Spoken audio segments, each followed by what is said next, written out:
Good evening friends. चलिए शुरू करते हैं। फोर्थ मीटिंग का लास्ट पार्ट है। थोड़ा लंबा है तो आज किसी तरह ख़त्म कर देंगे। 3 पेज पढ़ने हैं तो वो ख़त्म कर देंगे। उससे पहले एक केस स्टडी के बारे में बताना चाहता हूँ। एक साइकोलॉजिकल व्यक्ति का एक प्रॉब्लम होता है और उसके साथ में उसके अंदर कुछ अच्छाई या कुछ और चीज़ भी होती है। वो दोनों किस तरह संभवित होती है। तो कुछ दिन पहले मैंने एक इंग्लिश फिल्म देखी थी, उसका नाम था अ ब्यूटीफुल माइंड। बहुत अच्छी फिल्म है और ये फिल्म सच्ची घटना के ऊपर आधारित है। तो एक American mathematician professor John Nash करके है, इसके ऊपर ये फिल्म बनी है। और ये प्रोफेसर नैश को नोबेल प्राइज़ भी मिला था 1994 के अंदर पर, और उसके दूसरे भी बहुत सारे अवार्ड मिले थे। पर एक विचित्र बात ये है कि वो व्यक्ति, एक और तो इसका इतना रिसर्च वगैरह था, बहुत ऊंची पर्सनालिटी थी, पर उसके अंदर एक मानसिक प्रॉब्लम था, मानसिक रोग था उसको, जिसको सिजोफ्रेनिया कहते हैं। और सिजोफ्रेनिया के अंदर क्या होता है कि पेशेंट को हेल्यूसिनेशंस होता रहता है, भ्रमना होती रहती है। जैसे कि कोई व्यक्ति उसके साथ में है, आजू बाजू है, उससे बात कर रही है और वो भी जैसे एज इफ कोई व्यक्ति उसके आजू बाजू है, इस तरह वो उससे बात भी करता रहता है और बहुत सारी चीज़ें उसको दिखाई देती हैं। कई लोगों को, जैसे हम पढ़ते हैं ना कि भगवान के अलग अलग रूप दिखाई देते हैं, किसी ने दर्शन दिया, ये भी इसी प्रकार का है। हकीकत होती नहीं है पर उसके अंदर भी इस प्रकार के हेल्यूसिनेशंस होते हैं। और ये सिजोफ्रेनिक जो पेशेंट होते हैं उसके अंदर इस तरह की बहुत सारी डबल पर्सनालिटी जैसा होता है। और ये खास करके जो व्यक्ति बहुत टेंशन में जीती हो, जिसके फैमिली रिलेशंस अच्छे नहीं होते हो और बहुत स्ट्रगल जिसको होती हो, ऐसे व्यक्ति के अंदर ये सिजोफ्रेनिक डिसीज़ जो है वो डेवलप हो जाता है और उसको ट्रीट करना बहुत मुश्किल है। बहुत लंबे समय के बाद कुछ फर्क पड़ता है, उसको शॉक थेरापी देनी पड़ती है वगैरह वगैरह। तो ये प्रोफेसर जो नोश थे, तो उसके अंदर भी ये प्रॉब्लम स्टार्ट हो गया था। उसके कारण उसका डाइवोर्स भी हो गया था। उसकी जो प्रोफेसर जो यूनिवर्सिटी में काम करते थे वो भी छूट गया था। पर फिर भी न जाने क्यों उसका रिसर्च अंदर से कुछ न कुछ चालू रहता था। तो एक सोचने की बात यह है, अगर हमारी सिस्टम की दृष्टि से देखें, ये तारिया जी की सिस्टम की दृष्टि से उसको देखा जाए, तो वो एक सामान्य व्यक्ति थे। तो जैसे IESM केंद्रों के हिसाब से तो वो 2482 के लाइफस्टाइल से जीते थे या थोड़ा ऊपर नीचे होगा। पर दूसरी ओर जो उसको ये जो उसका रिसर्च चल रहा था, उसको कुछ नई नई समझ में चीज़ें आती थी, तो वो कैसे संभवित होगा। एक और उसका जो सिजोफ्रेनिक पेशेंट है, उसका रेशियो भी 2482 जैसा है, ये ज़्यादा नहीं है। क्योंकि ऐसा अगर हम सोचें कि भाई वो इतने रिसर्चर्स बड़े थे तो हो सकता है उसका 5:1 का रेशियो होगा, नहीं, 5:1 का रेशियो अगर होता है तो वो व्यक्ति को कभी भी सिजोफ्रेनिक जैसे डिसीज नहीं हो सकते। ये बात तो एक हमें स्पष्ट होनी चाहिए। तो फिर क्या कारण होगा कि ये दोनों चीज़ उसके अंदर एक साथ में रहती होगी। तो उसका कारण एक ही है कि किसी कारण कभी कभी जब भी उसका राइट मिड ब्रेन जो है वो एक्टिव होता था, तो उसके अंदर से कुछ चीज़ें जो है वो फ्रैक्शन ऑफ टाइम के अंदर कुछ चीज़ रिफ्लेक्ट हो जाती है, क्योंकि उस दौरान कुछ संपर्क चिट्ठी से हो जाता है फ्रैक्शन ऑफ टाइम में, तो कुछ ऐसी नई या अद्भुत चीज़ निकल आती है। तो मुझे ये लगता है कि उसका जो लेवल ऑफ बीइंग तो 2482 का था, पर फिर भी कभी कभार किसी कारण से, वो पता नहीं है किस कारण से ये खुलता होगा, पर राइट मिड ब्रेन कभी कभी उसका खुल जाता है तो होगा, तो उसके कारण ना उसको कुछ झलक इस तरह की मिल जाती होगी, और इसके कारण जो है वो अपना रिसर्च वर्क चालू रखते थे। तो ये एक व्यक्ति की कहानी है, कभी ये फिल्म देखने मिले तो देखना, अ ब्यूटीफुल माइंड। और 2015 में फिर वो हुआ भी ये कि एक अवार्ड लेने गए थे एट द एज ऑफ 86-87, वो और उसकी वाइफ, और रिटर्न होते समय कार एक्सीडेंट में दोनों एक्सपायर हो गए थे 2015 के अंदर। तो इस तरह उसका जीवन था। पर हमें तो ये देखना है कि क्या साइकोलॉजिकल क्या होता है एक पर्सनालिटी के अंदर, क्यों किस तरह व्यक्ति का माइंड काम करता है। इस पॉइंट व्यू से मैंने इस चीज़ की यहाँ चर्चा की है। ठीक है, अभी तो फोर्थ मीटिंग की ओर आगे बढ़ते हैं, जिसके अंदर हमने देखा कि ब्रेन का जो इंटरनल जो है वो बातें चल रही है। ब्रेन का पार्ट 1 या पार्ट ए पार्ट, जिसके अंदर ये पूरी थिंकिंग प्रोसेस वगैरह होता है, तो पार्ट ए है। पार्ट बी के अंदर हमने देखा कि भाई वो पूरा जो सार संभाल, अपकीप और एडमिनिस्ट्रेशन का जो काम है पूरे शरीर का, ऑर्गेनिज्म का, वो बी में होता है। और सी का एरिया है वो साइलेंट एरिया है। तो वहाँ से ऐसी चीज़ें जो हम अभी भी बात कर रहे थे, तो कभी कभार जो चीज़ें निकल के आती है एकदम सुपर फाइन चीज़ें, तो वो ऐसे एरिया से आती है। तो ये सी का एरिया साधना की दृष्टि हमारे लिए बहुत इम्पोर्टेंट है, और हमारा जो लक्ष्य भी एक ऐसा होना चाहिए कि ये सी का जो साइलेंट एरिया है वहाँ तक हम किस तरह पहुँच पाए। तो ये हमने देखा था। और ये जो स्थिति है सी एरिया को, वो बुद्ध और क्राइस्ट का नेचर भी उसको कहा जाता है हमारे यहाँ, क्योंकि वहाँ उसके अंदर एक विजडम, उसके अंदर व्यक्ति के अंदर प्रज्ञा जो है वो वहाँ डेवलप होती है।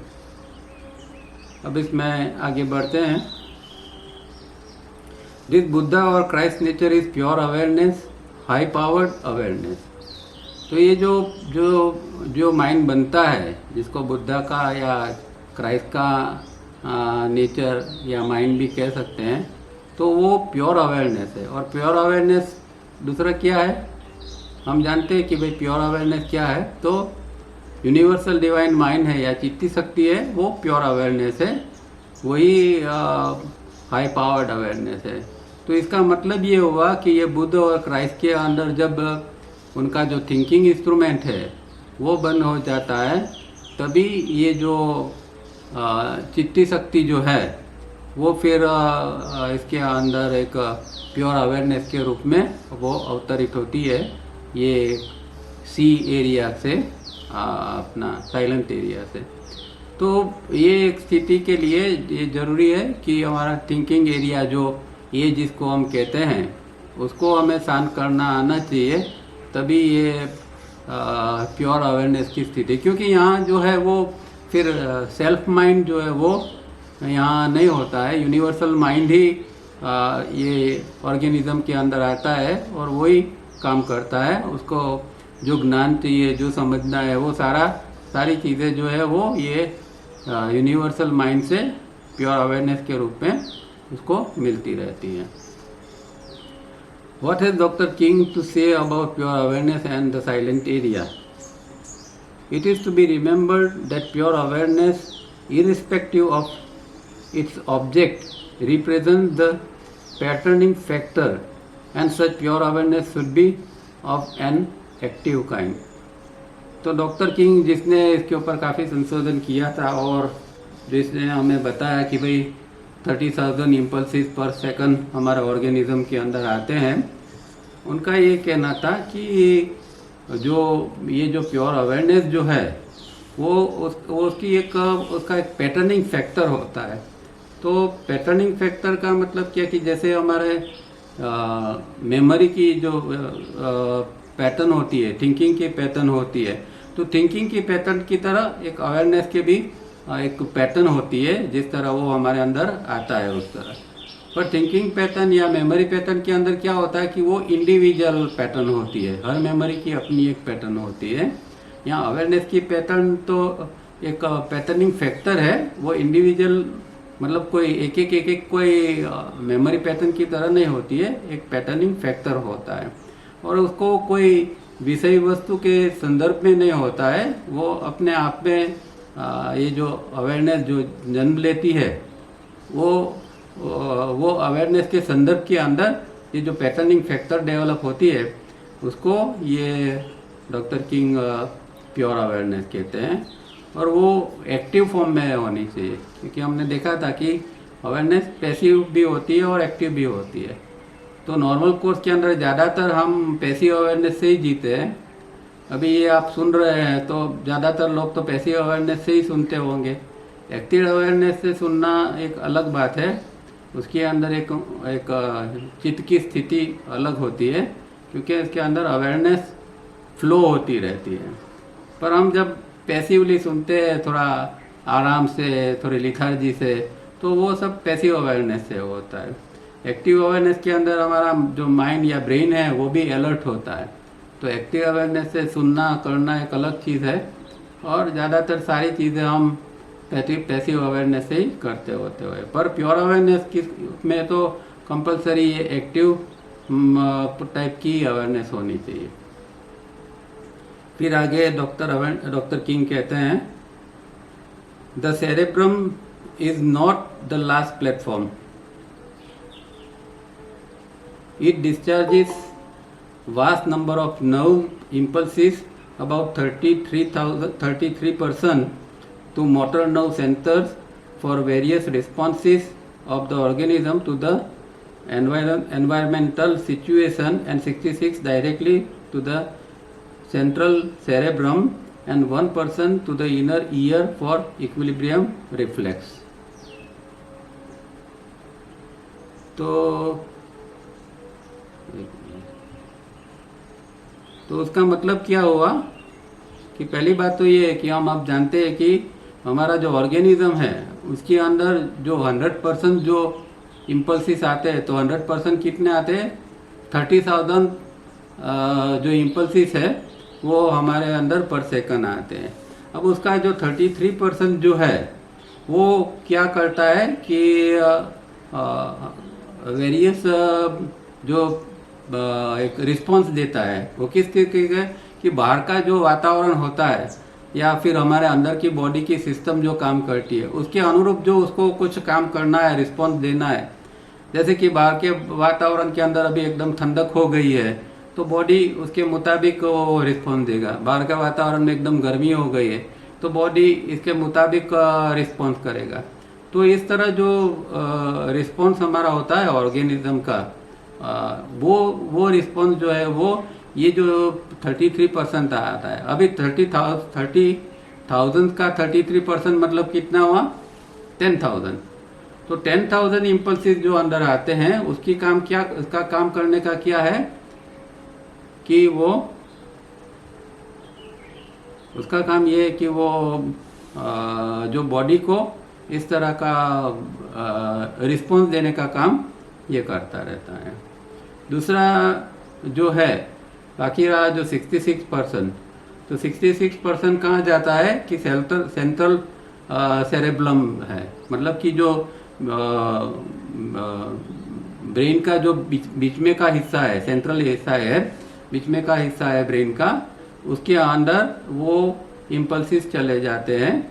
और 1% जो इम्पल्स है उसका काम ये है कि हमारा बैलेंस रखने का। तो जब हम चलते हैं, बैठते हैं, दौड़ते हैं, उस समय हमारे बॉडी का एक बैलेंस होना जरूरी है, इक्विलिब्रियम रिफ्लेक्स इसको कहते हैं। और उसको वो इनर आई से संबंधित है। किसी व्यक्ति को इनर ईयर के अंदर अगर डैमेज होता है तो ये इक्विलिब्रियम नहीं रहता है व्यक्ति के अंदर। जब कान के अंदर कुछ खराबी हो जाती है तो कई लोगों को चक्कर आते हैं वगैरह वगैरह, तो ये काम यहाँ का है। तो 1% उसके अंदर जाता है। तो कुल मिला के जो 30,000 है उसमें से 10,000 हमारा बॉडी का मेंटेनेंस, कामगिरी, ये सब, ये वो जो हम सोचते हैं, सब कुछ जो कुछ है वो सब कुछ जो है वो 10,000 इम्पल्सिस के अंदर वो सब काम होता है। तो बाकी के जो 20,000 है, तो 20,000 तो ऐसे है कि वो तो कहाँ जाते हैं पता ही नहीं है, वो मिड ब्रेन के अंदर कहीं चले जाते हैं, और 1% जो है वो बैलेंसिंग के अंदर है। और इसीलिए वो आगे यही कहते हैं कि the 66% direct stimulation to the cerebrum vanishes. तो क्या होता है, वेनिसिस, अदृश्य हो जाता है। जो 66% मतलब कि 20,000 करीब करीब जो इम्पल्सिस है जो अंदर आते हैं, वो ब्रेन के जो मध्य भाग है उसके अंदर, या ये साइलेंट एरिया है, या एक और भी तारिया जी कहते हैं कि भाई ब्लैक होल, जैसे कि ब्लैक होल बाहर होते हैं सृष्टि के अंदर, जो अपनी जो गैलेक्सी वगैरह होते हैं उसके अंदर बहुत सारे ब्लैक होल्स होते हैं। तो हमारा ब्रेन के अंदर भी ब्लैक होल होता है, और कहते हैं कि ये जो 20,000 या जो भी इम्पल्सिस है, जो रेस्ट ऑफ द, जिसका कोई काम नहीं है, ऐसे इम्पल्सिस जो है वो ब्लैक होल के अंदर चले जाते हैं, तो ये वेनिश हो जाते हैं। The so called silent areas that are non functional as far as can be ascertained by science today. तो ये इस तरह के बहुत सारे एरिया है जो नॉन फंक्शनल है हमारे ब्रेन के अंदर, क्योंकि हम जानते हैं कि हमारी थिंकिंग प्रोसेस के लिए तो मेन 2 ही एरिया जो है जो काम करता है। एक आगे का एरिया जिसको हम रजिस्ट्रेशन एरिया कहते हैं, और पीछे का एरिया जहाँ हमारी मेमोरी पड़ी है।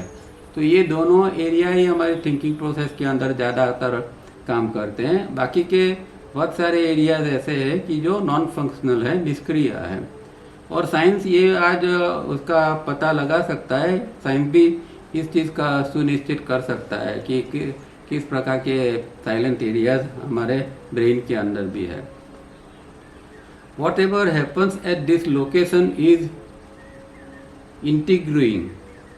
अब ये जो अगर वो जो नॉन फंक्शनल एरिया है वहाँ अगर कुछ घटित भी होता है तो वो कुछ हमें समझ में नहीं आता है, वो ऐसा जैसे हमें कंफ्यूज कर दे, इस तरह की स्थिति बनती है, क्योंकि वहाँ कुछ मेमोरी का कोई फंक्शन नहीं है, वहाँ और कोई चीज़ का फंक्शन नहीं है, पर वहाँ कोई इम्पल्स अगर कुछ करता भी है, काम करता है, तो ऐसे लोकेशन पर कुछ होता नहीं है और हम एक कंफ्यूजन की स्थिति में आ जाते हैं।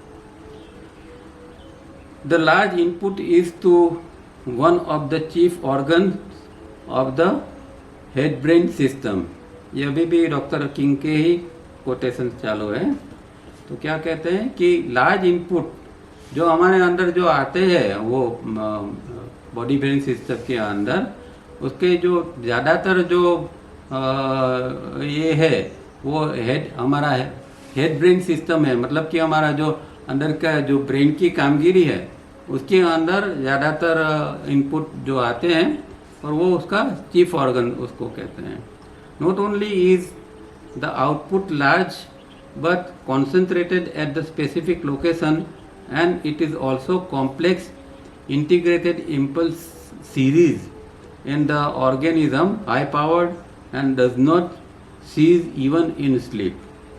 तो ये जो एक तो लार्ज इनपुट आता है, फिर जो आउटपुट भी जो इसका होता है वो कैसा होता है, एक कुछ स्पेसिफिक लोकेशंस होते हैं, उसके ऊपर एक कॉन्सेंट्रेटेड फॉर्म में होता है, मतलब एक गाढ़ा, जिस तरह का गाढ़ी चीज़ हो जाती है, इस तरह का वो कॉन्सेंट्रेटेड फॉर्म के अंदर होते हैं। और उसकी जो इंटीग्रेटेड इम्पल्स सीरीज होती है, मतलब कि जो इम्पल्सिस जो एकत्रित होते हैं उसकी जो श्रेणी बनती है, सीरीज बनती है, वो बहुत जटिल होती है, एक कॉम्प्लेक्स फॉर्म के अंदर होती है, और वो ऑर्गेनिज्म के अंदर हाई पावर्ड स्थिति के अंदर वो चलता ही रहता है। कहने का मतलब कुछ ये सब साइंटिफिक भाषा डॉक्टर किंग की है, पर कहने का मतलब ये है कि जो इम्पल्सिस है वो कॉन्स्टेंटली हमारे अंदर एक सेकंड का के भी ब्रेक के बिना हर समय आता है, यहाँ तक कि हम चाहे प्रगाढ़ स्लीप के अंदर होते हैं, डीप स्लीप के अंदर भी होते हैं, तो भी इसका जो आना जो है वो इंटीग्रेटेड इम्पल्स सीरीज जो है वो कंटिन्यू बनी रहती है। एक के पीछे एक इम्पल्सिस हमेशा कंटिन्यूसली आते रहते हैं। The human organism possesses magnetic and electrical properties and energies. तो हमारा ऑर्गेनिज्म है, हमारा बॉडी ब्रेन सिस्टम है, वो दो चीज़ों को उसके अंदर दो चीज़ों के एक फॉर्मेशन होता है, एक मैग्नेटिक फॉर्म और एक दूसरा एक इलेक्ट्रिक फॉर्म होता है, और दोनों की प्रॉपर्टी होती है और दोनों प्रकार की ये एनर्जीज बनती है। तो हम जानते हैं कि हमारा एक एस्ट्रल बॉडी का एक मैग्नेटिक फील्ड होता है, इसी तरह फिजिकल बॉडी का भी मैग्नेटिक फील्ड होता है, और दोनों का इलेक्ट्रिकल फील्ड भी इलेक्ट्रोमैग्नेटिक फील्ड होता है। ये दोनों मिलके बनता है electromagnetic.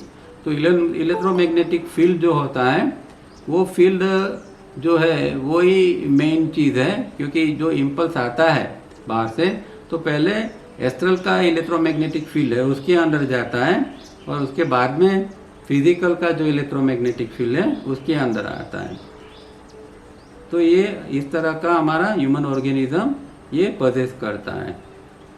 This presupposes that the improper manner in which both food and air taken in are able to create these energies besides cardiac, that is emotional, and genetic, that is sex energies।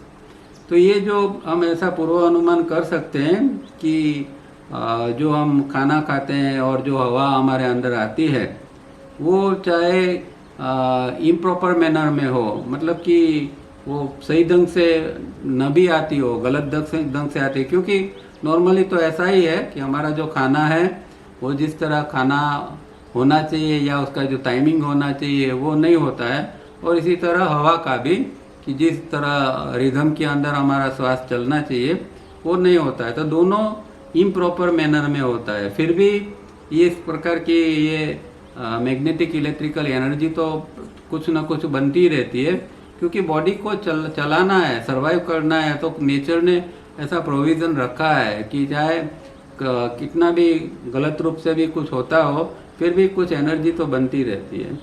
तो इस प्रकार की ये energy बनती है। उसके अलावा emotional और सेक्स एनर्जी भी, ये जो हम खाते पीते हैं, श्वास लेते हैं, उससे वो एनर्जी भी बनती है। All these energies are produce in spite of the fact that both waking and sleep states are far from paradigmatic, and if both these states can be paradigmatic, the human organism could generate high powered nuclear energies। अब देखो कि यहाँ तो ये हम जो जिस तरह का इम्प्रॉपर मैनर में जो चीज़ लेते हैं फिर भी बॉडी जो है वो इस तरह कुछ एनर्जी तो बना ही लेती है, और हम जागृत है या स्लीप की स्थिति के अंदर है, वो दोनों की स्थिति में ये बनता है। पर ये दोनों से एक तीसरी स्थिति जो है जिसको पैराडिग्मेटिक स्थिति कहते हैं, या पूर्ण जागृति की, प्योर अवेयरनेस की स्थिति, तो वो स्थिति जो है वो ये इम्प्रॉपर मैनर में जो करते हैं उससे नहीं बनती है। इसके लिए हमें सब ढंग से करना पड़ता है, हमारा खान पान हो, हमारा श्वास हो, तो ये सारी चीज़ें जो है, हमारा जो थिंकिंग प्रोसेस हो, ये सारी चीज़ें सही ढंग से अगर करने लगे तो फिर हमारी ये पैराडिग्मेटिक स्थिति या प्योर अवेयरनेस की स्थिति बन सकती है। और अगर वो बनती है तो वो एक हाई पावर्ड न्यूक्लियर एनर्जी जैसी हो जाएगी। तो मत समझो कि एक बहुत उच्च प्रकार की ऊर्जा जो है वो भी हमारा बॉडी ब्रेन सिस्टम के अंदर डेवलप हो सकती है, अगर हम सही ढंग से सब करें और योग की प्रैक्टिस उसके साथ में होती हो, तो ये इस तरह की उच्च प्रकार की एनर्जी भी जनरेट हो सकती है। और एक कोटेशन डॉक्टर किंग का है, and when we realise that the end products of this very system that is at present so defective furnishes sources of the entire human experience, the paradigm and harmonious state of the organism would otherwise furnish a superhuman experience is not be doubted. तो ये यहाँ कहते हैं कि ये जो हमारा and product जो बनती है उसके अंदर से जो ये खाते हैं पीते हैं, इनसे जो एंड प्रोडक्ट बनती है उसके अंदर ये जो एनर्जी बनती है, तो ये जो अभी तो वो जो बन रही है वो सही ढंग से तो नहीं बन रही है, डिफेक्टिव फॉर्म में बन रही है, और उससे जो हमें एक्सपीरियंस भी जो आता है वो भी एक्सपीरियंस जो है, जो रियल एक्सपीरियंस या फिर जागृति का या इस तरह की जो स्थिति है, पैराडिग्मेटिक स्थिति, उस प्रकार की स्थिति का अनुभव नहीं होता है, या कोई हार्मोनियस स्थिति का भी हमें अनुभव नहीं होता है। वरना तो अगर वो सही ढंग से हम करते तो कोई डाउट के बिना ही कह सकते हैं कि इस तरह हमारे अंदर एक प्योर अवेयरनेस की स्थिति बन सकती है, ऐसा कुछ ये यहाँ कहते हैं।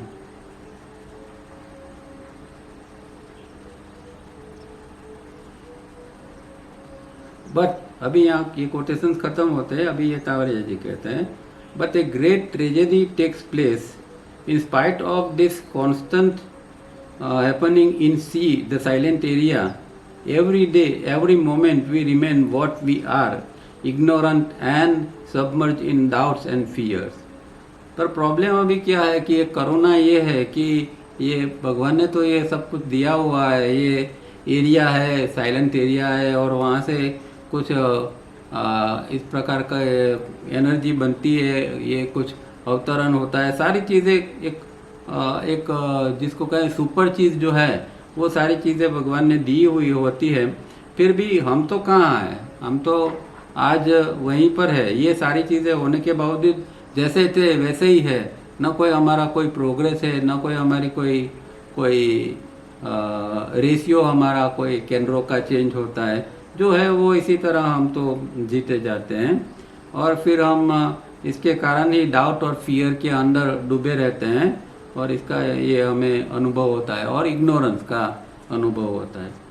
तो कहने का मतलब ये है कि अगर ये सी जो साइलेंट एरिया है उसको जागृत किया जाए और वहाँ से हम कुछ प्राप्त कर सकते हैं, तो फिर हमारा जीवन बदल जाता है। फिर हम फियर डाउट ऐसी चीज़ों के अंदर, नेगेटिव चीज़ों से हम नहीं जी पाएंगे, और हमारा जो अज्ञान है वो भी निकल जाएगा। तो जीवन का एक जो ये है वही बदल जाएगी, क्वालिटी ही बदल जाएगी। This is so because A, the thinking instrument of the brain to a large extent, and B, the administrative and upkeep part of the brain to a certain extent create thick, impenetrable cloud of ignorance that obscures C, the silent area part of the brain from our vision, as large clouds obscure the cluster of bright stars in the Milky Way from our astronomers' gaze। तो ये जो ये problem है कि ये क्यों नहीं हमारे अंदर ये जो है वो ये सी जो है एरिया, साइलेंट एरिया, क्यों इस तरह काम नहीं करता है, या वो ऑब्स्कर हो जाता है, वो छुपा हो जाता है। क्योंकि ये जो ए और बी जो ब्रेन का हिस्सा है, जो थिंकिंग इंस्ट्रूमेंट का हिस्सा है, और ये एडमिनिस्ट्रेटिव और अपकीप का हिस्सा है, वो जो है वो एक ठीक इनप्रेंटेबल एक क्लाउड ऑफ इग्नोरेंस खड़ा करता है। मतलब कि एक ऐसा एक अज्ञान का एक ऐसा पड़ बना देता है, एक गाढ़ा पर्वत बना देता है जिसके अंदर कोई चीज़ का प्रवेश नहीं हो सकता है, कोई चीज़ पेनिट्रेट उसको नहीं कर सकती है। ऐसा एक क्लाउड जैसा अज्ञान का एक बादल बन जाता है, और इसीलिए जो है वो ये सी एरिया की हमारे अंदर होने के बावजूद भी हम इसका कोई उपयोग नहीं कर सकते। और वो कैसा है कि जैसे कि भाई एक एस्ट्रोनॉमर होता है, वो देखता है बाहर की दुनिया के अंदर, तो बहुत सारे जो ब्राइट स्टार्स होते हैं और उसके जो क्लस्टर होते हैं, उसके जो झुमके होते हैं, वो उसको दिखाई नहीं देता है, क्योंकि ये एक क्लाउड इस तरह के है ब्रह्मांड के अंदर। तो बहुत ऊपर बहुत सारे घने घने बादल होते हैं, और वो बादल के पीछे ये जो है क्लस्टर होते हैं, तो वो एस्ट्रोनॉमर को दिखाई नहीं देते हैं। इसी तरह ये हमारा ब्रेन का ए और बी पार्ट के कारण सी पार्ट जो है वो एक छुपा हो गया है और वो काम नहीं कर रहा है और वो उसका हमें कुछ अनुभव भी नहीं होता है। हम जीते हैं ए पार्ट और बी पार्ट से ही जीते हैं। So the idea of scientific yoga is not to find or search or develop our Buddha or Christ nature, where high-powered pure awareness rests, but to remove that cloud of ignorance that obscures the view. तो ये जो है हमारा जो original nature है हमारा, जैसे बुद्धा और क्राइस्ट का नेचर, इसी तरह हमारे अंदर जो एक प्योर अवेयरनेस का जो एक नेचर है वो सबके अंदर होता है और वो हमारे अंदर भी है। तो वो साइंटिफिक योग के द्वारा हम इसको सर्च कर सकते हैं और न इतना ही नहीं बस जो साइंटिफिक योग का हम जब अभ्यास करते हैं तो जो ये जो इग्नोरेंस का जो क्लाउड है उसको भी हम दूर कर सकते हैं। जो अज्ञान, मतलब दो चीज़ होती है, एक तो अज्ञान का जो बादल है वो बिखर जाएगा और फिर जो प्योर अवेयरनेस जो है वो हमारे अंदर धीरे धीरे डेवलप होने चालू हो जाएगी। If we had to search और develop, it is sensible that we go to some place to find out और seek a quiet place, but to remove the cloud of ignorance, we can do that within the four walls of our home in total privacy. This is the basic difference in our approach. तो अगर ये चीज़ को हमें ढूंढना है, इसकी search करनी है या उसको विकसित करना है, तो हमें एक सेंसिबली या समझदारी से हम ऐसा ये कर सकते हैं कि कोई शांत जगह होती है वहाँ जाकर हम बैठ के साधना करें और ये जो जो एरिया जो अंदर छुपा हुआ है उसको प्रकट करने का प्रयत्न करें या जो प्योर अवेयरनेस है उसका अनुभव लेने का प्रयत्न करें। पर दावरिया जी की कहते हैं कि भाई फिर भी कहीं भी हम जा तो सकते हैं, पर सबसे अच्छी तो हमारे घर की चार दीवारी है कि जहाँ हम प्राइवेसी में रहकर हमारी साधना कर सकते हैं। तो कहने का मतलब कहीं जाने की ज़रूरत नहीं है, पर घर पर रहकर ही ये साधना करनी है और घर में के अंदर ही हमें इस तरह का एक सेक्लूजन का एक वातावरण बनाना है जहाँ हम अपनी साधना कर सकते हैं। और इसके लिए बेस्ट टाइम ये है कि अर्ली मॉर्निंग जब सब सोए हुए होते हैं, आजू बाजू के लोग भी सोए होते हैं, घर वाले भी सोए होते हैं, तो अर्ली मॉर्निंग उठ के अगर हम इसका अभ्यास करते हैं तो घर की चार दीवारी में भी ये काम तो हो सकता है। और वही उनका एक अप्रोच दूसरे से एक अप्रोच उनका अलग है, ये यही बात का है।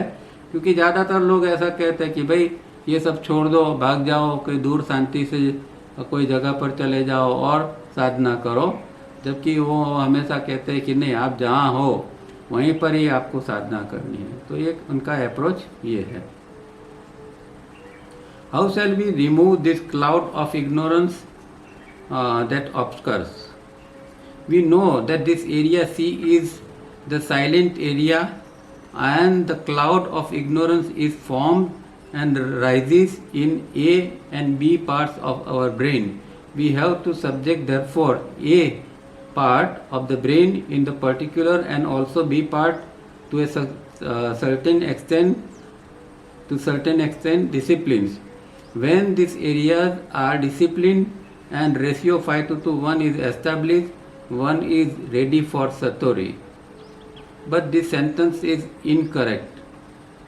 अब फिर आगे कुछ और बात आती है। तो पहले क्या कहते हैं कि अब तो हम जानते हैं कि ये साइलेंट एरिया जो सी जो है वो क्या है, और ये जो अज्ञान का जो एक बादल जो हमारे अंदर बनता है और फिर वो किस तरह बनता है, वो सारी चीज़ें हम जानते हैं। और वो जो दो पार्ट्स है ब्रेन के, ए और बी पार्ट, उसके अंदर ही बनते रहते हैं।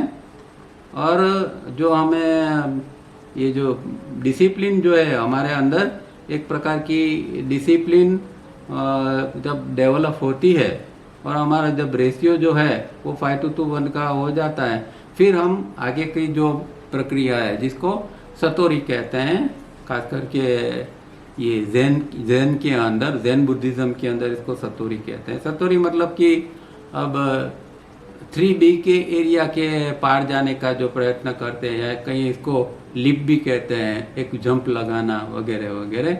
तो इस प्रकार का जो प्रयत्न करते हैं, तो पहले तो ये 2 पार्ट जो है वो दोनों को हमें ठीक करना पड़ेगा, उसको डिसिप्लिन में लाना पड़ेगा और उसके साथ में 5:1 का रेशियो भी डेवलप करना पड़ेगा, तब जाके फिर आगे की जो सतोरी की एक प्रैक्टिस है वो हो पाएगी।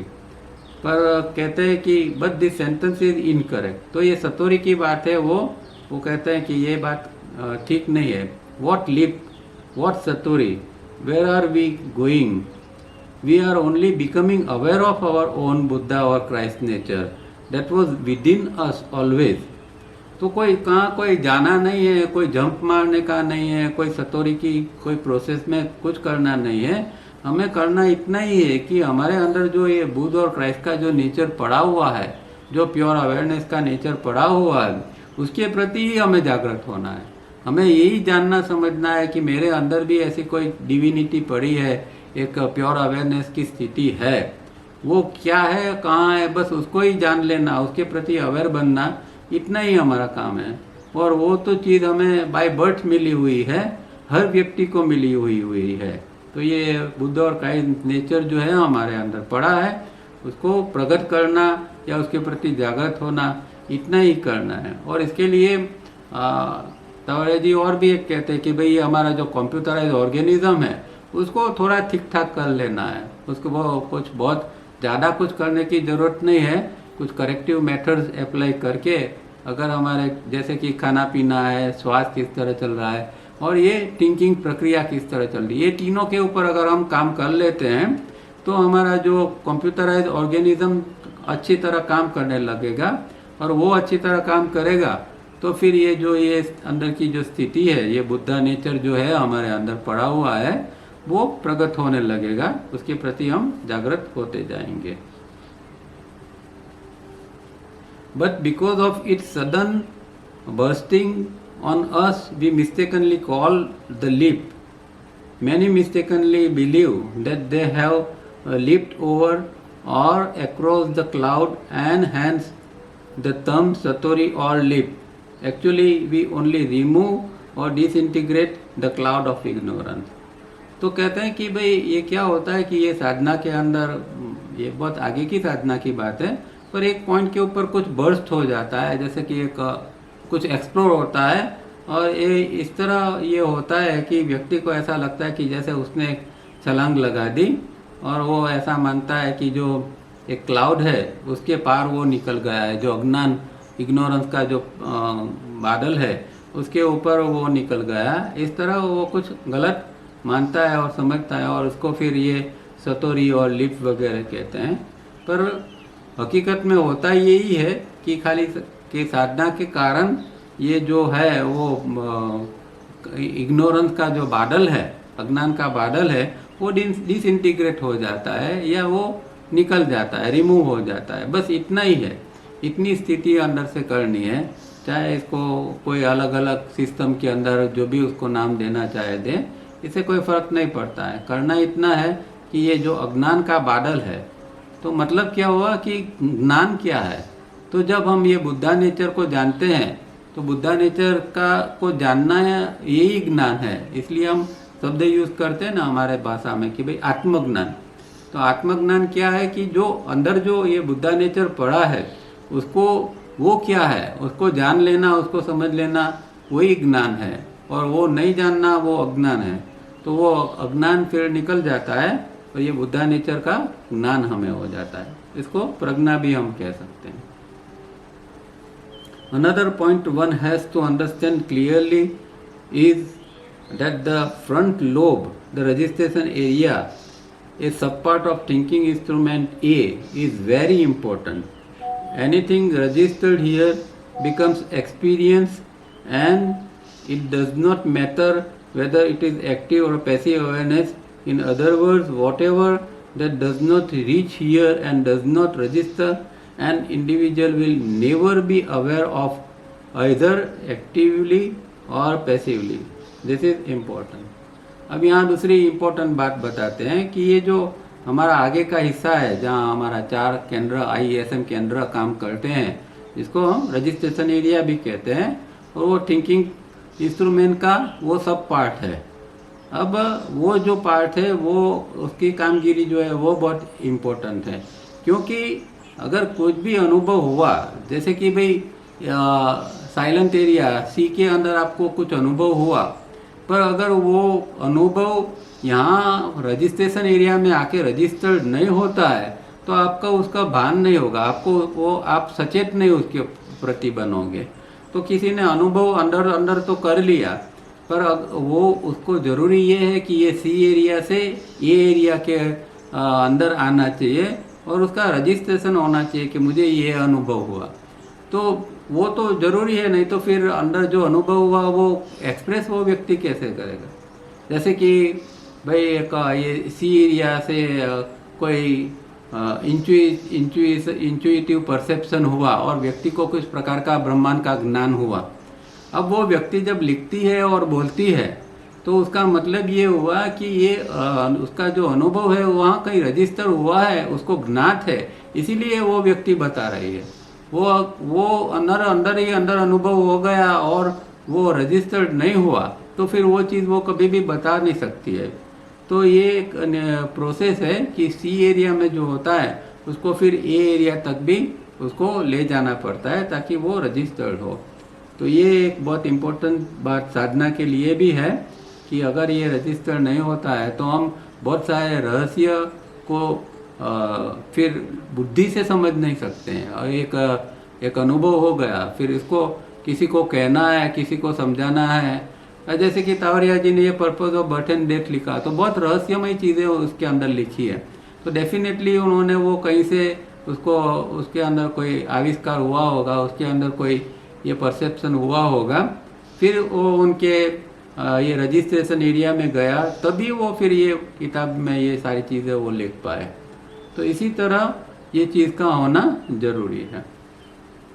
This means that all the functions carried out by B area of the brain for upkeep whenever it needs our external help, sends signal or pain or being unwell to the registration area internally, so that we administrate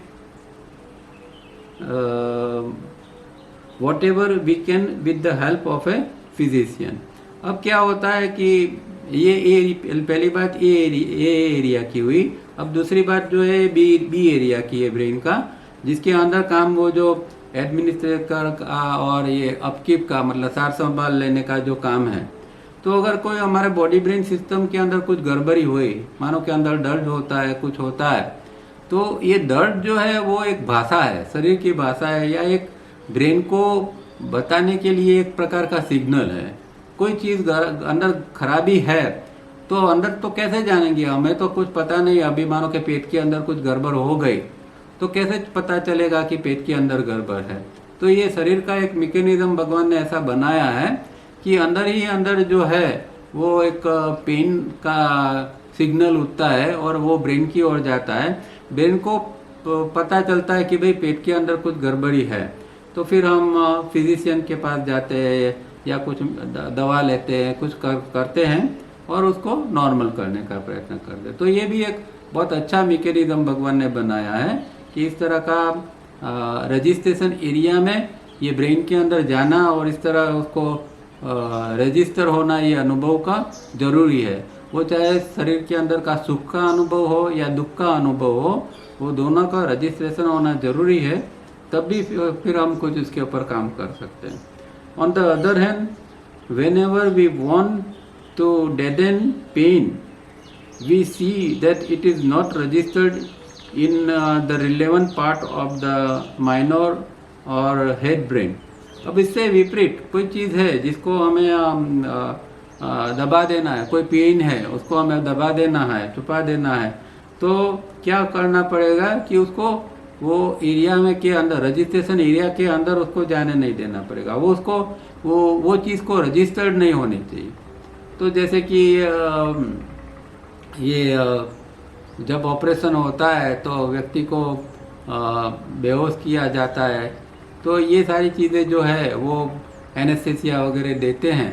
तो वो चीज़ इसीलिए है कि जो अंदर pen होगा वो registration area तक नहीं जाएगा और उसको कुछ महसूस ही नहीं होगा। तो दोनों रूप से, एक रूप में कि भाई उसको रजिस्ट्रेशन करना पड़ता है पेन को जानने के लिए, दूसरा उसको कट कर देते हैं किसी तरह, रजिस्टर्ड नहीं होने देते हैं, तो फिर वो चीज़ का, पेन का, दुख का अनुभव नहीं होता है। Because of the active work of minor brain, it is possible to localize pain by local injection and not by morphia to deaden the whole brain temporarily, but when B part of the brain is involved, morphia may still be necessary. अब कोई जगह है ऐसी कि भाई कोई हाथ के अंदर थोड़ा कुछ कट करना है या कोई स्टिचेस लेना है हाथ में, या कोई ऐसी जगह पर, कोई लोकल जगह के ऊपर, तो उस इतना ही पार्ट को हम बेहोश कर सकते हैं, वो लोकलाइज उसको इंजेक्शन देके उसको इतना पार्ट बेहोश करके फिर उसके ऊपर जो वहाँ जो काम करना है, तो उसका वो जो पेन होगा उस दौरान, उसका रजिस्ट्रेशन जो है वो वहाँ ये पार्ट के अंदर, रजिस्ट्रेशन एरिया के अंदर नहीं होगा, तो उसको कुछ महसूस नहीं होगा। पर कभी क्या होता है कि पूरे बॉडी के को भी पूरा ये करना पड़ता है, बेहोश करना पड़ता है। कोई मेजर ऑपरेशन है तो पूरे बॉडी को बेहोश करना पड़ता है, तो फिर इसमें ये जो ब्रेन का बी पार्ट है उसको भी ये इन्वॉल्व करना पड़ता है।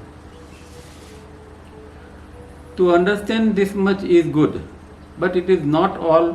We have had only a fleeting glimpses of A, B and C part of the brain that work ceaselessly in their own way and carry out independently or are interdependent and know when to be independent and when to be interdependent. तो यहाँ एक थोड़ा एक glimpses के रूप में ये सारी चीज़ें, तीनों जो ब्रेन है उसके बारे में बताया है, कि ताकि हम समझ सके कि भाई अंदर क्या काम चल रहा है और हम साधना के पॉइंट से हमको क्या करना चाहिए। तो ए बी सी पार्ट को यहाँ बताया है उन्होंने कुछ, वो तो सीजलेसली काम करता ही रहता है, दिन रात वो अपना काम करता है, और कभी ये ए और बी मिलके करते हैं, कभी सेपरेटली करते हैं, कभी तीनों की ज़रूरत होती है, तीनों की भी ज़रूरत होती है, तो इंटरडिपेंडेंट भी होते हैं और वो अपने आप पर ही खाली इंडिपेंडेंट होकर भी काम करते हैं। इस तरह ये हमारा बॉडी ब्रेन का जो या ऑर्गेनिज्म है उसकी कामगिरी इस तरह ब्रेन की कामगिरी चलती रहती है। Now the happening in C the silent area, what ever the happens is beyond the stage of electronics, what we call intuitive perception or high powered pure awareness. It is not a process but a direct ability to knowing by this part of the brain from the infinite all knowing mind, and whatever wisdom is received is passed on to the registration area for becoming experience of the physical man. देखो यहाँ ये बात फिर से वो clear करते हैं। तो ये जो सी एरिया है वो उसके अंदर क्या होता है, ये तो जिसको हम कहते हैं कि इलेक्ट्रॉनिक को हम बहुत महत्व देते हैं, क्योंकि फास्टेस्ट चीज़ अभी इलेक्ट्रॉनिक चीज़ है, पर इससे भी ऊपर की जो चीज़ है वो जो है वो इंट्यूटिव परसेप्शन है, जो और या तो जिसको हम हाई पावर प्योर अवेयरनेस कहते हैं। क्योंकि ये चीज़ जो है वो कोई प्रोसेस नहीं है, वो डायरेक्ट ही एक इन्फिनाइट माइंड के साथ में आप जुड़ गए और एक इंस्टेंटली वो चीज़ घटित हो जाती है, वो कोई प्रोसेस नहीं है। जैसे कि थिंकिंग की प्रोसेस है, लर्निंग की प्रोसेस है, हम सीखते हैं, तो ये बताया था ना पहले कि भाई दो प्रकार से हम ज्ञान को इकट्ठा करते हैं। एक ये जो है वो जैसे हम नॉर्मल कोर्स में करते हैं, इस तरह ब्रेन का A part B part involve होता है और ज्ञान प्राप्त करते हैं। और दूसरा पार्ट जो ये है, दूसरा ज्ञान प्राप्त करने का रास्ता ये जो है वो ये इंट्यूटिव परसेप्शन है कि जिसके अंदर डायरेक्ट कनेक्शन हो जाता है और व्यक्ति को जो भी जानना चाहता है ब्रह्मांड के अंदर से, पूरी दुनिया के अंदर से, वो चीज़ वो इंस्टेंटली वो जान पाता है। क्योंकि उस दौरान जो ये जो इन्फिनाइट ऑल नोइंग माइंड है वो वहाँ उसके अंदर से जो बहता है, उसके अंदर से जो प्रवाहित होता है, तो उसके साथ वो कनेक्ट होता है और जो विजडम जो है वो उसके अंदर प्रकट होता है। फिर उसको वो विजडम को आगे ले जाके रजिस्ट्रेशन एरिया में उसको रजिस्टर कराना पड़ता है। तो ये एक्सपीरियंस जो है वो उसको फिर समझ में आता है कि हाँ, अंदर इस प्रकार का एक्सपीरियंस हुआ था। तो ये इस तरह पूरी प्रक्रिया होती है। पर ये जो है वो इंट्यूटिव परसेप्शन मतलब ये 3B की स्थिति है, तो इतनी वो आसानी से नहीं होती है, तो इसको इतनी लाइटली मत लेना, ये बहुत ऊंची स्थिति होती है। There is only one way traffic from this area out to the registration area to become experience, transcendental experience. अब ये जो एरिया है, जो ये रजिस्ट्रेशन एरिया है, वो वन वे एरिया है। नॉर्मली जो हमारे अंदर जो इम्पल्स के अंदर आता है और फिर बाहर जाता है, वो पूरी जो प्रक्रिया है उसका वो अलग है। पर ये वन वे ट्रैफिक का एक प्रकार का ये है कि जिसके अंदर हमें जो अनुभव होता है इंट्यूटिव परसेप्शन का, वो एक ट्रांसेंडेंटल एक्सपीरियंस होता है और वो सी से ए के अंदर जाता है। That is why there is always silence in this area, but all that is happening seems to be leaking out the organism and we remain what we are. अब ये तो हर व्यक्ति के अंदर कुछ न कुछ इस तरह का अवतरित तो होता रहता है, पर एक तो हम उसके प्रति अवेयर नहीं है, तो हमें कुछ समझ में नहीं आता। क्योंकि इन्फिनाइट माइंड तो हर क्षण हमारे अंदर भी आता है, महापुरुष के अंदर भी आता है, सबके अंदर आता है। तो वो हर क्षण अंदर आता है, तो कभी कभार जो है उसमें से कुछ ऐसी चीज़ें निकल आती है, पर वो चीज़ जो है वो रजिस्ट्रेशन एरिया तक एक तो जाती नहीं है।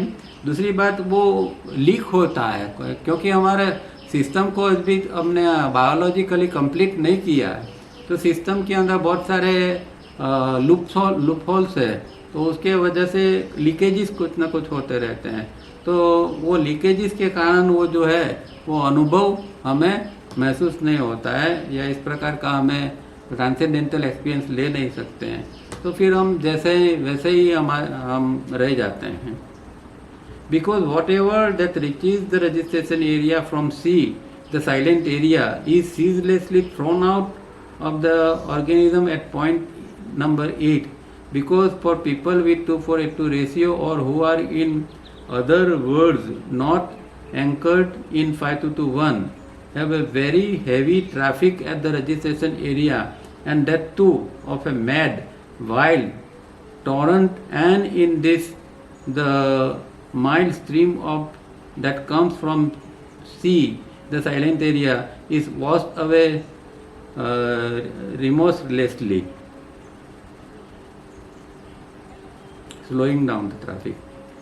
अब क्या होता है कि जो मानो कि कोई साइलेंट एरिया से कोई चीज़ अंदर आती भी है, पर वो रजिस्ट्रेशन एरिया तक तो वो पहुंचती नहीं है, वो तो आती रहती है। और रजिस्ट्रेशन एरिया के अंदर मतलब कि जो ये आज्ञा चक्र का भाग है, पॉइंट नंबर 8 है, वहाँ से जो चीज़ आता है वो फिर डायरेक्ट ही बाहर निकल जाता है, वो आज्ञा चक्र से निकल जाता है। इसलिए ये कहते हैं कि which is the registration area from C, the silent area is ceaselessly thrown out of the organism at point number 8। तो पॉइंट नंबर 8 जो आज्ञा चक्र है, वहाँ से ये जो भी कुछ साइलेंट एरिया से आता है और वो तुरंत वो वहाँ से बाहर निकल जाता है। और ख़ास करके जो लोग 2:4:8 रेशियो वाले हैं, या जो 5:2:1 में एस्टेब्लिश नहीं हुए हैं, उसका ये रजिस्ट्रेशन एरिया में बहुत हेवी ट्रैफिक होता है। हेवी ट्रैफिक मतलब क्या कि IESM केंद्र को कॉन्स्टेंटली काम करना पड़ता है, क्योंकि इम्पल्स आता है हर क्षण में तो कितने सारे इम्पल्स आते रहते हैं, और उसके ऊपर सबके इम्पल्स के ऊपर कुछ इम्पल्स के ऊपर तो काम होता है, और वो इम्पल्स ISM के ऊपर आते हैं, वहाँ डिकोड होते हैं, और वो कौन से केंद्र के ऊपर जाएंगे, 1 केंद्र, 2 केंद्र, 3 केंद्र के ऊपर, ये सारी जो गेम वहाँ चलती रहती है वो सीजलेसली और इतनी फास्ट चलती रहती है कि इसको एक हैवी ट्रैफिक के रूप में यहाँ लिया जाता है। और ये जो अंदर ये जो प्रकार के जो आते हैं वो भी कैसे वाइल्ड, मैड, वाइल्ड, इस तरह के यूज शब्द किए हैं कि एक पागल हमारे जो अंदर जो इम्पल्स आते हैं और विचार प्रक्रिया चलती है वो जैसे कि एक मैड, पागल जैसी है, या वाइल्ड एक प्रकार की है, जंगली प्रकार की है, या एक धोध जैसा बह रहा हो, इसी तरह के ये सारी प्रक्रिया होती है। और जो सी एरिया से जो स्ट्रीम आता है वो तो इतना कम, बहुत कम वो आता है, माइल्ड आता है वो स्ट्रीम, वो प्रवाह, तो वो जो है वो निर्दयता पूर्वक वो वॉश आउट हो जाता है, उसका कुछ होता नहीं है, उससे कुछ व्यक्ति सीख नहीं सकता, उससे कुछ को अनुभव में नहीं ले सकता है। This silent area see that sends the stream of wisdom to the registration area and which is washed away at point number 8 and seems to leak out of the organism. This point number 8 is known Agna center generally in योग terms. तो इस तरह ये जो सी से silent area से जो कुछ आता है रजिस्ट्रेशन एरिया के अंदर, और वो वॉश अवे हो जाता है, वो साफ हो जाता है, निकल जाता है 8 नंबर से, और वो 8 नंबर को योगा के अंदर आज्ञा चक्र कहा गया है। This point is also referred to as the third eye और the eye of Shiva, the all seeing eye that sees and understand what ever that happens in the whole universe. तो ये जो आज्ञा चक्र है उसको योग के अंदर बहुत महत्व दिया गया है, उसको थर्ड आई भी कहते हैं, या शिवा, आई ऑफ शिवा, तो शिवा की आंख भी कहते हैं, जो कि सारी दुनिया में, सारे ब्रह्मांड में क्या चल रहा है वो देखता रहता है वो आंख, और उससे वो उससे वो अंडरस्टैंडिंग ले पाता है, मतलब वो समझता है ये यूनिवर्स को क्या है, वो थर्ड आई से। तो योगी के अंदर भी जो है ये थर्ड आई जो है उसका डेवलपमेंट का बहुत महत्व है, क्योंकि बहुत सारे जिसको सिद्धि कहते हैं वो बहुत सारी सिद्धि ये आज्ञा चक्र से रिलेटेड है। अब ये एक पेज पढ़ लेते हैं, थोड़ा 5-10 मिनट ऊपर रुकना पड़ेगा, जिसको जल्दी है वो जा सकते हैं, तो हम ये चैप्टर कंप्लीट कर लेते हैं आज। But take heart, this is not the special privilege of Shiva or even that of the few highly advanced souls. It is available to every human being. अब ये जो है वो कोई व्यक्ति के कोई स्पेशल प्रिविलेज नहीं है, कोई विशेष हक नहीं है जिसको हम शिव कहते हैं, या कोई हाईली एडवांस आत्माओं जो है उसके लिए उसके अंदर ही ये चीज़ है, या उसका ही उसको कोई प्रिविलेज है, ऐसा नहीं है। ये सबके लिए है और सब ह्यूमन बीइंग के अंदर है। As is explained, we have to remove the cloud of ignorance that obscures our true nature so that we become aware, and then instead of letting it be washed away with our wild and erratic and non-stop stupid thoughts, we can direct and make the most proper use. A few exercises and disciplines carried out sincerely removes the cloud of ignorance that obscures. तो ये जो अज्ञान का जो हमारा जो एक बादल है, वो जिससे हमारा ट्रू नेचर जिसके पीछे छुपा हुआ है, हमारा जो सही जो स्वभाव है, बुद्धा स्वभाव या जो हमारा आत्म स्वभाव है, वो इसके पीछे छुपा हुआ है, वो उसके प्रति हमें जागृत बनना पड़ेगा। हमें वो जो नेचर पड़ा है उसके प्रति हमें जागृत बनना पड़ेगा, और जो चीज़ जो क्या होता है कि वो विचार की प्रक्रिया जो चलती रहती है और इसके कारण ये जो वॉश अवे हो जाता है, मतलब सी से जो कुछ अच्छी चीज़ें आ रही है वो वॉश अवे हो जाती है और हमारा जो अंदर ये इस प्रकार का नॉन स्टॉप थॉट्स चलते रहते हैं। यहाँ तो स्टूपिड थॉट्स लिखा है, तो जो इरेटिक और नॉन स्टॉप थॉट्स चल रहे हैं, अंदर विचार प्रक्रिया जो चल रही है एक वाइल्ड रूप में, मतलब एकदम फास्ट प्रक्रिया चल रही है, न जाने कैसे कैसे नेगेटिव विचार आते रहते हैं, इसलिए ये वाइल्ड और इरेटिक कहते हैं, चंचल प्रकार के। तो वो हम जो है उसको उसका फिर प्रॉपर यूज़ कर पाएंगे अगर इसके प्रति ट्रू नेचर के प्रति हम जागृत बनते हैं और अज्ञान का बादल को हम रिमूव कर सकते हैं, बिखेर देते हैं, तो हमारा ये ट्रू नेचर है उसके प्रति हम अवेयर बन पाएंगे और फिर इसका हम प्रॉपर यूज़ भी कर पाएंगे। और इसके लिए कुछ एक्सरसाइजेस और डिसिप्लिन जो है वो सिंसियरली करना पड़ेगा। नियमित खंड से साधना अगर होती रहेगी तो ये क्लाउड ऑफ इग्नोरेंस जो है वो निकल जाएगा। So in spite of sitting under the Bodhi tree we are what we are. The fruits that fall on us are taken away, rather washed away by our ignorant, forcefully flowing torrent of thoughts, and we remain beggars and hungry. तो ये कोई जगह पर जाके कुछ करने से कुछ ये मिल जाएगा ऐसा नहीं है। जैसे कि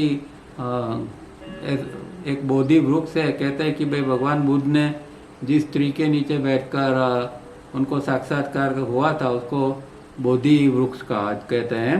तो अगर हम बोधि वृक्ष के नीचे जाके भी बैठेंगे तो अभी हम जैसे ही ऐसे ही रहेंगे, उससे कुछ होने वाला नहीं है। और हमारे ऊपर जो हमको जो फल मिल रहे हैं वो भी फिर वो वापस ले लेंगे या फिर उसको टेकन अवे कहते हैं। तो वो फिर निकल जाएंगे, जो मिला है वो फिर से वो निकल जाएगा, क्योंकि ये हमारे अंदर जो थॉट जो एक धोट की तरह हमारा अंदर जो थॉट इग्नोरेंस का जो बह रहा है उसके कारण हम बेगस और ऐसे ही रह जाते हैं, भिक्षुक जैसे ही रह जाते हैं। कहने का मतलब ये है कि हम कुछ भी करें पर ये अगर हमारे अंदर की जो प्रक्रिया है वो सही ढंग से नहीं चलती है सी से ए तक जाने की, तो फिर जो सी में से जो अच्छी चीज़ मिलती है उसका भी कोई उपयोग नहीं होता है और हम बेगस जैसे ही रह जाते हैं। If this picture is now carved in your brain, be prepared to work, but before that first throw away all preconceived ideas you may have in your understanding because of past hearing or reading. Bhikshu, empty the boat. This is very important. अगर अभी ये चीज़ अगर आपके समझ में आ गया है, इसका अगर आपके इसका पिक्चर, इसका चित्र जो आपके अंदर कार्विंग हो गया जाता है, मतलब इसको नक्काशी कहते हैं, इस तरह हमारे ब्रेन के अंदर ये पिक्चर बैठ जाता है, तो फिर हमें काम के लिए, साधना के लिए फिर प्रिपेयर हो जाना पड़ेगा। पर पहले तो हमने जो पढ़कर सुनकर सारी चीज़ें जो हमने इकट्ठा की है और जिसको हम अंडरस्टैंडिंग कहते हैं, वो सब चीज़ों को हमें फेंक देना पड़ेगा। जो हमारे प्री कंसीव्ड आइडियाज़ जो है वो सारे के सारे को हमें फेंक देना पड़ेगा, तभी फिर ये चीज़ हो पाएगी। ये जो है, जो साधना का जो मार्ग है वो और जो हम साधना करना चाहते हैं वे फिर हो पाएगा। तो इसके लिए ऑब्स्टिकल जो है वो प्री कंसीव्ड आइडियाज़ है। How do we help solve the problem? For our problems is created by us only and we have to solve it ourselves. तो हमारा जो प्रॉब्लम्स है वो हमारे कारण ही, हमने ही वो प्रॉब्लम को जन्म दिया है, उसका सर्जन किया है, तो वो प्रॉब्लम को हमें ही दूर करना पड़ेगा, उसको सॉल्व करना पड़ेगा और हमें ही अपने आप को मदद करनी पड़ेगा। If it is a must to establish 5:1 ratio and to be anchored permanently. It leaves us no option but to bring this about first. अगर अभी हमें ये 5:1 रेशियो एस्टेब्लिश करना है, अगर हम जानते हैं कि अगर ये बहुत ज़रूरी है 5:1 का रेशियो परमानेंटली हमें एस्टेब्लिश करना ज़रूरी है, तो हमारे पास दूसरा कोई चारा नहीं है, हमको पहले यही चीज़ को ही करना पड़ेगा. Let us change the inherent structure of the brain part A and B accordingly. तो ये जो हमारा ब्रेन का ए पार्ट और बी पार्ट जो हमने देखा है, उसका जो स्ट्रक्चर है, उसका जो ढांचा है, उसको हमें पहले तो बदलना पड़ेगा. Corrective methods, rhythmic 3-step breathing and certain practices will do this, and if you are diligent and sincere, you can do it in a year or two. Left to normal evolutionary pool, the whole of mankind will achieve this in the next few million years. You have the choice and can exercise it as you please. अब जो है ये अगर यहाँ तो कहते हैं कि 1-2 साल के अंदर भी ये हो जाता है, इतना ये एश्योर करते हैं हमें कि अगर सही ढंग से आपने ये सब किया, करेक्टिव मेथड किया, 3-step रिदमिक ब्रीदिंग किया और सारी प्रैक्टिस अगर करते रहें सिंसियरली, तो 1-2 साल में भी ये हो सकता है, 5:1 का रेशियो एस्टेब्लिश हो सकता है. यहाँ ये उनका कहना है. पर अगर ये कहने का मतलब ये है कि अगर ये हम नहीं करेंगे आज भी या कभी भी, तो हम जो प्रकृति की जो नेचुरल जो इवोल्यूशन की प्रोसेस है, उसके द्वारा ही हमें इवोल्यूशन में आगे जाना पड़ेगा, और उसके लिए फिर लाखों साल हमारे बर्बाद हो जाएंगे. तो जब हम प्रयत्न करते हैं तो हम हमारा इंडिविजुअल इवोल्यूशन को फास्ट कर सकते हैं. हम प्रकृति के सहारे बैठे रहेंगे तो प्रकृति के सहारे भी इवोल्यूशन तो होता रहेगा. जैसे हम आज सब स्टेज 4 के अंदर है, फिर 5th में जाएंगे, 6th में जाएंगे, ये सब हो पाएगा. पर इंडिविजुअल प्रयत्न करते हैं तो कुछ बात और हो जाती है. अभी ये हमारी पसंदगी है, हमारी चॉइस है. One has to impose discipline concerning both A and B part of the brain, and these disciplines are our idea of Yama and नियम. अब ये दोनों पार्ट को, ब्रेन के दोनों हिस्सों को अगर हमें डिसिप्लिन में लाना है, डिसिप्लिन को इम्पोज करना है, तो जो यम नियम जो पहले उन्होंने बताए थे, किस तरह यम नियम का पालन करना है, खाली एक नियम के रूप में या कोई जब समय ऐसा लगा कि अभी ये करना है तो करते हैं, यम नियम का पालन नहीं करते हैं, इस तरह नहीं. पर वो उन्होंने पहले बताया था, हमने देखा था. तो इस तरह करना है तो एक ये हो पाएगा, एक चीज़ ये करनी है. दूसरी, when 5:1 is permanently anchored, it is our idea of asana, and when 3-step rhythmic breathing is established for 24 hours, it is our idea of pranayam. तो उनका ये अलग आइडिया है कि 5:1 जब आसन प्राणायाम की यहाँ डेफिनेशन ही उनकी अलग है कि 5:1 एस्टेब्लिश होता है, उसको वो आसन कहते हैं. और जब 3-step रिदमिक ब्रीदिंग 24 घंटे बैठ जाता है तो वो आइडिया ऑफ प्राणायाम है, वो सही में वो प्राणायाम है. When all this take place, there are inner biological and psychological changes also taking place, culminating in A, spiritual will be first grade of the energy of the essence of consciousness, and C, refined emotions. And with this all the minus intensities fall away and high plus intensities flow in our organism, and with that the inherent structure and spectrum change totally. We are in a way reborn, and we are then spiritual man and woman as we always were inherently.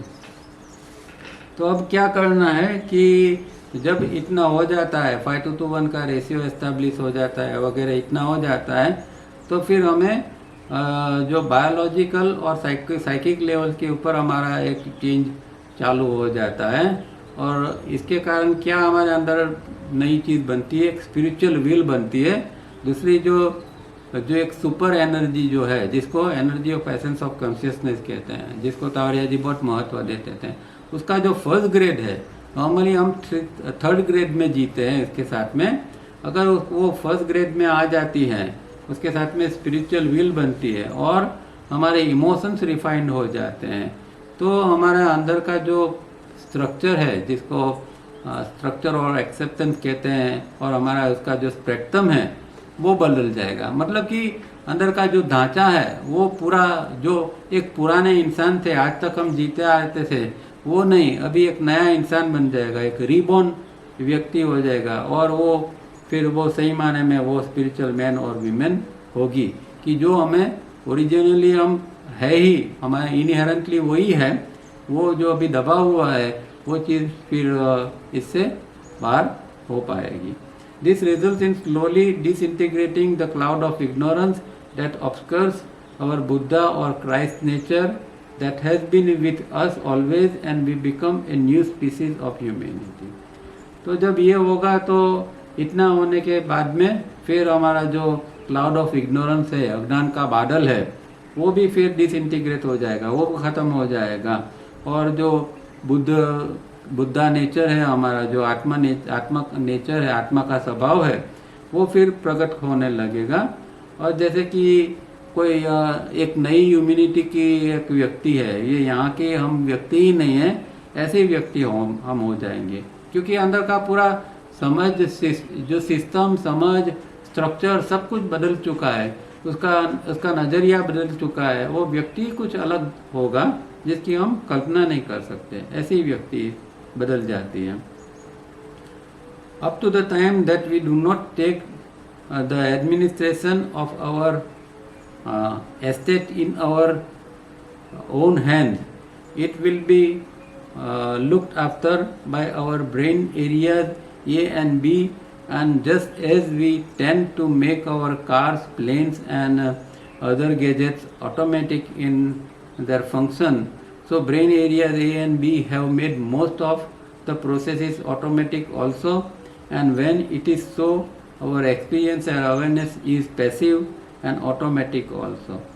तो ये जो हमारे जो एक organism है, एक प्रकार की एस्टेट है हमारे, वो हमने अभी तक में तो हमारे हाथ में उसका एडमिनिस्ट्रेशन लिया ही नहीं। अब तो जो हमारा जो ऑर्गेनिज्म कौन चला रहा है, तो ब्रेन का ए पार्ट और बी पार्ट चला रहा है, और वो सब ऑटोमेटिक होता है। जैसे कि हम हमारे कार, प्लेन वगैरह जो है वो किस तरह हमारे अलग अलग गैजेट ऑटोमेटिक चलते हैं, इसी तरह ये जो है हमारे पूरी जो ऑर्गेनिज्म है, ये ए और बी द्वारा ही खाली चलते रहते हैं, ऑटोमेटिक रूप में चलते रहते हैं। और जो इससे हमें जो एक एक्सपीरियंस होता है या जो अवेयरनेस बनती है, वो भी बहुत लो लेवल की पैसिव अवेयरनेस होती है, और सारा फंक्शन, सारी मशीनरी, सारे जो सिस्टम है वो एक पैसिव फॉर्म में, ऑटोमेटिक फॉर्म में चलती रहती हैं। तो हम जीते हैं, इसी तरह जीते हैं, हमारा जो जीवन है वो इस तरह ऑटोमेटिक पैसिव रूप में दिन भर में चलता रहता है, क्योंकि हमने ये चीज़ को हमारे हाथ में नहीं लिया है। हम इसके ऊपर अभी काम नहीं करते हैं, ना खाने पीने के ऊपर काम करते हैं, ना स्वास्थ्य के ऊपर काम करते हैं, ना ये ब्रेन की प्रक्रिया के ऊपर काम करते हैं।